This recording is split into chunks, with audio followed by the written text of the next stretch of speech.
बिस्मिल्लाहिर्रहमानिर्रहीम बिस्मिल्लाहिर्रहमानिर्रहीम। Computer science की प्रिपरेशन के सिलसिले में हम कंप्यूटर नेटवर्क में टोपोलॉजीज़ के टॉपिक को डिस्कस कर रहे हैं। लास्ट 2 लेक्चर्स भी हमारे इसी टॉपिक से रिलेटेड थे। आज के लेक्चर में हम कुछ इंपॉर्टेंट क्वेश्चंस को देखने की कोशिश करेंगे जो टोपोलॉजीज़ के हवाले से पूछे जा सकते हैं। वैसे तो ये सिंपल सा टॉपिक है, लेकिन कुछ क्वेश्चंस जो हैं वो पूछे जा सकते हैं। टोपोलॉजी के बारे में आपको पता है कि एक लेआउट है और किस तरह से डिवाइसेस को कनेक्ट किया जाता है, वो मेथड है या फिर अरेंजमेंट है डिवाइसेस की। डिफरेंट किस्म की टोपोलॉजीज़ हैं, मैश, स्टार, बस, रिंग, हाइब्रिड वगैरह। मैश टोपोलॉजी के बारे में अगर हम देखें तो मैश टोपोलॉजी जो है ये एक ऐसी टोपोलॉजी है जिसमें फॉर एग्जांपल अगर हम देखें नोड 1, नोड 2, नोड 3 और नोड 4 जो है ना, उन पे मुश्तमिल है ये टोपोलॉजी। और हर नोड जो है वो दूसरे नोड के साथ कनेक्टेड है। जैसे नोड 1 की बात करें तो वो नोड 2 के साथ, नोड 3 और नोड 4 तीनों नोड्स के साथ आपस में कनेक्टेड है। तो अगर एग्ज़ाम में आपसे पूछ लिया जाए कि नोड 1 4 नंबर ऑफ़ नोड्स हैं हमारे पास, तो आप बताइए कि इसमें कितनी जो है नंबर ऑफ़ केबल्स यूज़ हो रही हैं। तो आप वहाँ पे काउंट अब थोड़ी करेंगे, ये तो 4 नोड्स हैं तो ईज़िली हम काउंट कर सकते हैं कि 4 जो है मतलब 6 केबल्स यूज़ हो रही हैं। लेकिन वहाँ पे आप अब डायग्राम बना के उसको काउंट तो नहीं करोगे, लिहाजा इसके लिए हम एक छोटा सा फार्मूला भी देखेंगे किस तरह से नंबर ऑफ़ केबल्स को जो है वो काउंट कर सकते हैं। लेकिन आपने एक बात जहन में रखनी है, जितनी डिवाइसेस हैं, सारी डिवाइसेस मतलब सारे नोड्स या सारे कंप्यूटर्स जो हैं वो बाकी सारी जो डिवाइसेस हैं नेटवर्क के अंदर उसके साथ कनेक्टेड हैं। जैसे नोड 1 की बात करें तो ये बाकी अपने अलावा 3 जो नोड्स हैं उनके साथ कनेक्टेड है। तो देखें यहाँ से कितनी निकल रही हैं इसके अंदर से ये वायर्स, केबल्स, 3। ठीक है, इस तरह से हर नोड जो है वो बाकी के तीनों नोड्स के साथ कनेक्टेड है। ठीक है, तो सिंपल सी बात है, अगर हम यहाँ पे नंबर ऑफ़ नोड्स जो हैं वो 4 है, मतलब टोटल नंबर ऑफ़ नोड्स को मल्टीप्लाई कर दें जितने नोड्स जितनी केबल्स के साथ एक नोड कनेक्टेड है। जैसे हर नोड 3 के साथ कनेक्टेड है तो 4 - 1, ठीक है, 4 मल्टीप्लाइड बाय 4 - 1/2 के साथ तो हमारे पास जो है वो इसका आंसर आ जाएगा। नंबर ऑफ़ केबल्स के लिए NC2 और n मल्टीप्लाइड बाय n - 1/2 जो है डिवाइडेड बाय 2, तो इसका आंसर हमारे पास आ जाएगा। ऊपर वाले एग्जाम्पल में देखें तो 4 नोड्स थे टोटल, मल्टीप्लाई किया किससे 4 - 1 के साथ और इसको डिवाइड कर दिया 2 पे, तो हमारे पास 6 जो है वो आंसर आ रहा है। ठीक है, तो अब नंबर ऑफ़ नोड्स जहाँ पे 10 हो, 20 हो, 30 हो, आप इजीली इसका आंसर फाइंड आउट कर सकते हैं। ठीक है, अगर एक नोड की बात करें तो एक नोड कितने के साथ कनेक्टेड है? 3 नोड्स के साथ, 3 केबल्स के साथ। ठीक है, एक नोड। और इसी तरह से 4 नोड्स हैं तो 4 नोड्स जो हैं वो कितनी केबल्स के साथ कनेक्टेड होंगे?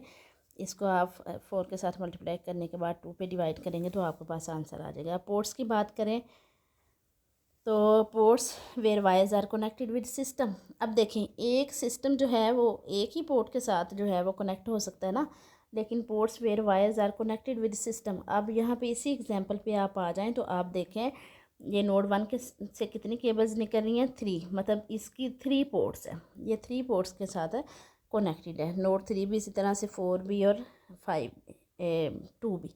ठीक है, तो सारे नोड्स जो हैं वो कितनी कितनी पोर्ट्स इनमें आ रही हैं? 3 पोर्ट्स आ रही हैं। तो सिंपल सी बात है, ये 4 है, देखें जी, n - 1। ठीक है, n जो है वो क्या है? Number of ports on each device. Her device पे नंबर ऑफ़ पोर्ट्स कितनी है?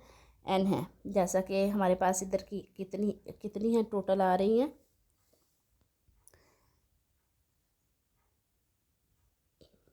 मतलब अगर हम सिंपल बात करें ना एक डिवाइस की, तो n नंबर ऑफ़ पोर्ट्स जो है ना हर डिवाइस, n क्या है? नंबर ऑफ़ पोर्ट्स है हर डिवाइस के ऊपर, मतलब कितने नंबर ऑफ़ पोर्ट्स कनेक्टेड हैं। जैसे ऊपर वाली एग्जांपल में हमारे पास जो है ना वो 3 है, n - 1 है ना, तो 4 थे ना टोटल नोड्स, तो उसमें से -1 कर दिया तो बाकी बचा 3। ये इसका फार्मूला है हर इसके लिए, हर डिवाइस के लिए, एक कंप्यूटर के लिए, एक सिस्टम के लिए अगर हमने बताना है कि कितने नंबर ऑफ़ पोर्ट्स इसके साथ कनेक्टेड है, तो आपने देखना है कि टोटल जो है वो कितने नोड्स यूज़ हो रहे हैं उस टोपोलॉजी के अंदर या नेटवर्क के अंदर। उसमें से आपने अगर 1 माइनस कर दिया तो बाकी जो आंसर आएगा वो number of ports on each device होगा। लेकिन अगर आपने टोटल देखनी है तो फिर आप क्या करोगे, n-1 मतलब नंबर ऑफ़ पोर्ट्स जो ईच डिवाइस पे है उनमें से -1 करके उसको मल्टीप्लाई कर देना है किसके साथ, n के साथ। मतलब जो इसका आंसर आया था ना n-1, जैसे हमारे पास 3 आया था तो n-1 जो है 3 था तो 3 को मल्टीप्लाई कर दिया फिर n के साथ। n की वैल्यू क्या है हमारे पास 4 है। n-1 मल्टीप्लाइड बाय n, तो ये हमारे पास 3 मल्टीप्लाइड बाय 4 आएगा, तो ये 12 जो है इसका आंसर आ जाएगा कि टोटल जो है वो कितनी पोर्ट्स यूज़ हो रही हैं इस नेटवर्क के अंदर, 12 यूज़ हो रही हैं जो 4 नोड्स का है। आई थिंक आपको बात ये समझ में आ गई होगी। अब रिलायबिलिटी की बात करें मैश टोपोलॉजी के अंदर, तो रिलायबिलिटी का मतलब है कि अगर एक मेथड जो है वो फेल हो जाता है डाटा को सेंड करने का, तो क्या कोई दूसरा मेथड है डाटा को सेंड करने का। ठीक है, अब ऊपर वाली एग्जांपल में अगर हम देखें कि अगर नोड 1 कम्युनिकेट करना चाहता था नोड 4 के साथ, लेकिन नोड 1 से नोड 4 की तरफ जो केबल जा रही थी उसमें कोई फॉल्ट आ गया, वो फेल हो गई है, तो क्या नोड 1 अब भी नोड 4 के साथ कम्युनिकेट कर सकता है? यस, कर सकता है। कैसे? वाया नोड 3 और वाया नोड 2। ठीक है, इसके पास 2 मेथड्स अभी भी अवेलेबल हैं। क्लियर है? इफ़ नोड 1, ओके जी, यस वाया नोड 2, इसका मतलब है कि इसकी रिलायबिलिटी क्या है, हाई है। मैश टोपोलॉजी में रिलायबिलिटी हाई है क्योंकि हमारे पास काफ़ी ज़्यादा रूट्स होते हैं, काफ़ी ज़्यादा मेथड्स होते हैं, वेज होते हैं जिनके ज़रिए हम कम्युनिकेशन को कैरी ऑन कर सकते हैं। अब अगर कोस्ट की बात करें मैश के अंदर, मतलब ये क्वेश्चंस आपसे पूछे जा सकते हैं, मैं उन्हीं क्वेश्चंस के पर्सपेक्टिव से इसको डिस्कस कर रही हूँ। कोस्ट को अगर हम देखें तो कोस्ट का जो इन्हिसार है ना वो केबल्स पे होता है। जो केबल्स यूज़ हो रही हों, जो डिवाइसेस यूज़ हो रही हों, मतलब सेंट्रल डिवाइसेस, उन पे होता है। अब यहाँ पे cost depends on cable because devices तो सेम है ना, जैसे 4 नोड्स हैं तो 4 ही रहेंगे ना, तो कितनी केबल्स यूज़ हो रही हैं इस पे इन्हिसार होगा किसका, कोस्ट का। जैसे मैश टोपोलॉजी में 4 नोड्स हैं तो कितनी केबल्स यूज़ होंगी। अब इसी तरह से अगर बस टोपोलॉजी में यही 4 नोड्स हैं तो कितनी केबल्स यूज़ होंगी, तो केबल पे इन्हिसार है किसका, कोस्ट का। इसके लिए भी सिंपल यही फार्मूला है, n मल्टीप्लाइड जो है किसके साथ, n-1/2 के साथ। इफ देर इज़ 10 डिवाइसेस, अगर 10 डिवाइसेस हैं, क्योंकि केबल्स पे इन्हिसार है ना, तो हमने केबल्स, नंबर ऑफ़ केबल्स कैसे काउंट की थी, इसी तरह से की थी ना, इसी फार्मूले से। तो इसी फार्मूले से हम काउंट करके कोस्ट को देख लेंगे। इफ़ देर इज़ 10 डिवाइसेस है, फर्स्ट करें 10 डिवाइसेस हैं हमारे पास, तो 10 × 10-1 डिवाइडेड बाई 2, तो ये हमारे पास 45 आ जाता है। मतलब हम कह सकते हैं कि कोस्ट जो है मैश टोपोलॉजी में वो भी हाई है क्योंकि बहुत ज़्यादा केबलिंग हुई होती है, बहुत ज़्यादा केबल्स यूज़ हो रही होती हैं। सिक्योरिटी की बात करें तो ये सिक्योर है जी, क्योंकि ए अगर बी से बात कर रहा है तो इस बात का पता सी और डी को नहीं होता। ठीक है, तो इसलिए ये सिक्योर है। पॉइंट टू पॉइंट कम्युनिकेशन की बात करें तो यस, इसमें पॉइंट टू पॉइंट कम्युनिकेशन है और डेडिकेटेड कम्युनिकेशन हम कह सकते हैं। और ये मल्टी पॉइंट कम्युनिकेशन के लिहाज से जो है ना, ये बात इतनी अच्छी नहीं है because in this case maintenance और कॉस्ट प्रॉब्लम अराइज, क्योंकि फिर कॉस्ट प्रॉब्लम्स जो है ना वो अराइज होती हैं। लेकिन ये क्या है, मैश टोपोलॉजी एक पॉइंट टू पॉइंट कम्युनिकेशन हमें प्रोवाइड करती है। तो मैश टोपोलॉजी से रिलेटेड मैंने सारे इंपॉर्टेंट पॉइंट्स को डिस्कस करने की कोशिश की है। मुझे उम्मीद है कि आपकी समझ में बात आ गई होगी। नेक्स्ट हम हब स्टार टोपोलॉजी को देखते हैं। इसमें एक सेंट्रलाइज डिवाइस होती है, आपको पता है। हब जो है एक मल्टी पॉइंट डिवाइस है। हब क्या है, एक मल्टी पॉइंट डिवाइस है और मल्टी पॉइंट डिवाइस जो है वो कनेक्ट होती है मल्टी पॉइंट। अब इसमें मल्टीपल डिवाइसेस जो है ना वो कनेक्टेड होती हैं एक सेंट्रलाइज्ड डिवाइस के साथ। अब देखें, अगर ए बी के साथ कम्युनिकेट करना चाहता है तो वो किसके थ्रू करेगा, हब के थ्रू करेगा। ये पहले मैसेज जो भेजेगा वो हब के पास जाएगा, फिर वो जो है वो बी के पास या सी के पास, जिससे भी वो कम्युनिकेट करना चाहता है उसके पास आएगा। क्लियर है? ये सिर्फ एक वे मैंने बताया है इनकी वर्किंग का।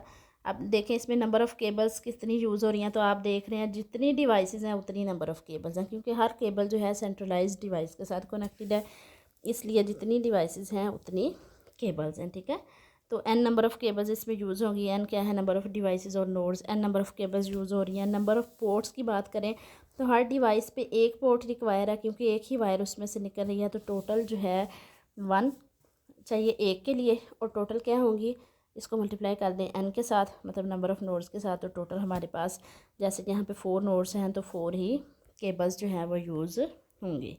रिलायबिलिटी की बात करें तो यहाँ पे रिलायबिलिटी नहीं है, because if there is single point of failure means if some problem arise in hub. देखें, सिंगल पॉइंट ऑफ फेलियर का मतलब है अगर हब जो है वो फेल हो जाती है तो हमारे पास कोई दूसरा तरीका कम्युनिकेट करने का नहीं है, पूरे का पूरा नेटवर्क ठप हो जाएगा, इसलिए ये रिलायबल नहीं है। कोस्ट की बात करें, नॉर्मल कोस्ट है, because less number of cables are required, although cost of hub is high but in comparison of mesh it's low. देखें, वैसे जो हब है ना वो तो ज़ारी बात कॉस्टली है, लेकिन नंबर ऑफ़ केबल्स बहुत कम है। मैश से कंपैरिजन अगर हम करें तो फिर इसकी कॉस्ट जो है वो क्या है, लो है।